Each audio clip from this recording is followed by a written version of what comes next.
এই বিশ্লেষণে স্বাগত। আজ আমরা এমন এক দারুণ ভূ রাজনৈতিক পরিবর্তন নিয়ে কথা বলব যা বিশ্বব্যাপী জ্বালানির সংকট মেটাতে পারে। চলুন দেখি পশ্চিম এশিয়ার একটা ছোট্ট জলপথ কিভাবে নিত্য প্রয়োজনীয় জিনিসের দাম নিয়ন্ত্রণ করছে। দারুণ ব্যাপার, তাই না? মূল কেন্দ্র হল হরমুজ প্রণালী। পুরনো উত্তেজনার কারণে এখানকার অচলাবস্থা গোটা বিশ্বের জ্বালানি সরবরাহকে মারাত্মকভাবে ব্যাহত করেছে। এই পথটা এতই গুরুত্বপূর্ণ কারণ বিশ্বের মোট তেল আর এলপিজির প্রায় ২০% এখান দিয়ে যায়। ভাবা যায়, পথটা বন্ধ থাকলে জ্বালানি সংকট বাড়ে। এতে পরিবহন খরচও আকাশ ছোঁয়া হয়, যার প্রভাব পড়ে নিত্য প্রয়োজনীয় জিনিসের দামে। তবে আসার কথা হল, কাতারের প্রধানমন্ত্রীর মধ্যস্থতায় সম্প্রতি এখানে এক দারুণ কূটনৈতিক অগ্রগতি দেখা গেছে।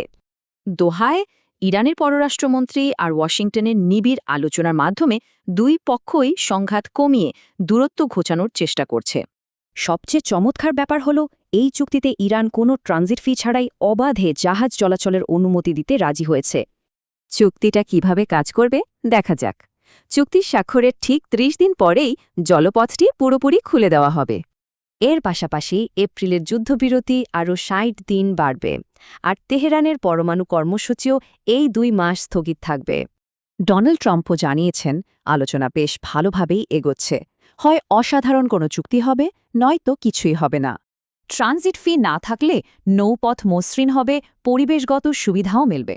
বাজার স্থিতিশীল হওয়ায় সাধারণ মানুষের খরচ অনেকটাই কমবে।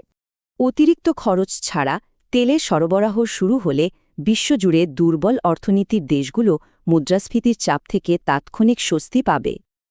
এখন সবচেয়ে বড় প্রশ্ন, এই ২ মাসের কূটনৈতিক বিরতি কি দীর্ঘমেয়াদী বাজার স্থিতিশীলতা আর স্থায়ী শান্তি আনবে?